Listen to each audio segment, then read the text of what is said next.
For a long time, I thought the worst part of debt was owing money. It wasn't. The worst part was not knowing how much money I owed. I knew I had debt. There were credit cards, a car payment, maybe a medical bill, maybe a loan I barely thought about anymore because the minimum payment had become automatic. I knew enough to feel stressed, but not enough to make a plan. If somebody had asked me, "How much debt do you actually have?" I would have given them a number.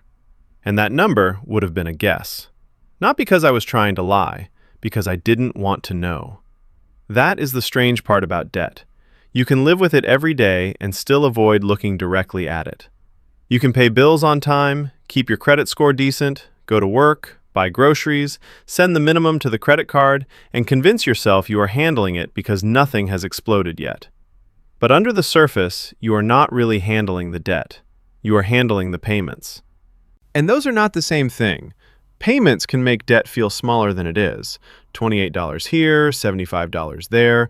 A car payment that feels normal because everyone has one. A credit card minimum that feels manageable because the app says that is all you have to pay.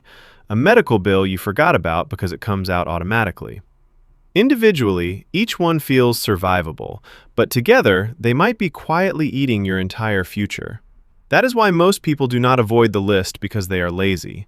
They avoid it because the list feels dangerous. It feels like choosing to ruin your own day. So the fog stays. And debt in fog is different from debt in daylight. In the fog, it is whatever your anxiety says it is.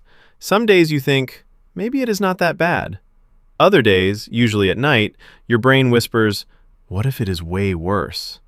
And because you do not know the real number, both thoughts feel possible. But here is the truth that changed everything for me. The debt does not get bigger when you write it down. It only stops being invisible. The balances, interest rates, and minimum payments are already there. The list does not create the problem. The list takes the problem out of your head and puts it on a page where you can finally see it.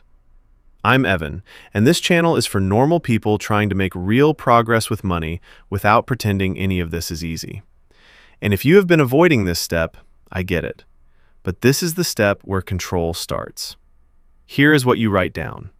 For every debt, write the name of the debt, the current balance, the interest rate, the minimum payment, the due date, and whether it is current, behind, in collections, or on some kind of payment plan. If you want to add an identifier, use something simple like the last 4 digits of the account, not the full account number. This list needs to be useful, not risky. That means every credit card, every personal loan, every student loan, every car loan, every medical bill, every store financing plan, every 0% for now purchase, every debt you owe, even the embarrassing ones, even the small ones, even the ones you were hoping did not count because you do not like thinking about them. If you owe it, it goes on the list.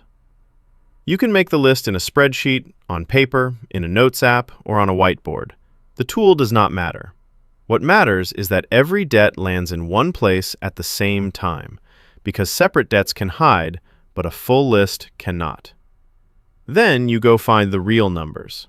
Not the balance you remember, not the number you wish it was, the real balance today. Log into the account, open the statement, look for the APR, look for the minimum payment, look for the due date. If you have old medical debt, collections, or accounts you lost track of, pull your credit report and use that as a starting point. The numbers exist somewhere. The hard part is deciding you are done guessing. And when you start writing them down, it might feel awful. It might feel embarrassing. It might feel like every balance is judging you. You might want to round down, skip the small ones, or say, I basically know what this is, and move on. Do not do that. The small debts matter because they take space in your brain. The ugly debts matter because they cost you money. The forgotten debts matter because they are still part of the picture. The point is not to make the list look good. The point is to make it honest. Then comes the moment most people are avoiding. Add up the balances. One total, all of it, the full number. That number may hurt. You might stare at it for a minute. You might feel angry, sad, embarrassed, or numb. You might think, how did I let it get here? That reaction is normal. But do not confuse discomfort with danger. Looking at the debt is not what hurts you. Avoiding it is what keeps it in charge. Because after the first wave passes, something changes. The number has edges now. Before the list, debt was a fog. After the list, it is a map. A painful map, maybe, but still a map. And once you have a map, you can stop wandering.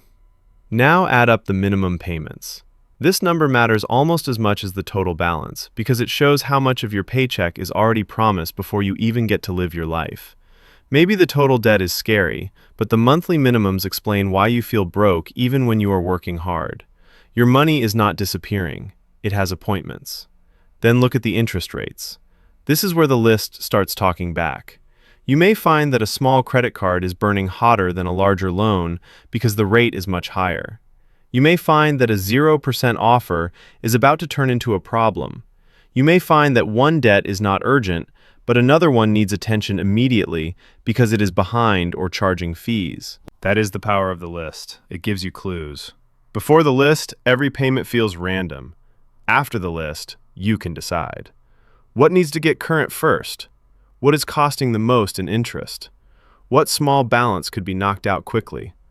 Which minimum payments are choking your cash flow? Which due dates need to be moved or organized so you stop paying late fees because life got busy? You do not need to answer everything on list day. The list is not the whole plan. The list is the doorway to the plan. A lot of people try to skip this part. They jump straight into motivation. They watch videos about the debt snowball. They compare it to the debt avalanche. They download a budgeting app and promise themselves this is the month they get serious. But if they never make the full list, they are trying to fight an enemy they have not named. You cannot beat some debt. You can beat a $742 credit card with a 26% interest rate and a $35 minimum payment. You can beat a $1,200 medical bill. You can beat a $6,800 car loan. Specific numbers are scary at first, but specific numbers can be attacked. Vague fear cannot. And once the list exists, keep it alive. Do not make it once and bury it in a folder you never open again. Update it once a month. After the statements come in, change the balances. Watch the total move. At first, it might move slowly. That is okay. The point is that it is moving because now you are measuring it. One day, one of those balances will hit zero, then another, and that is when the list becomes something completely different.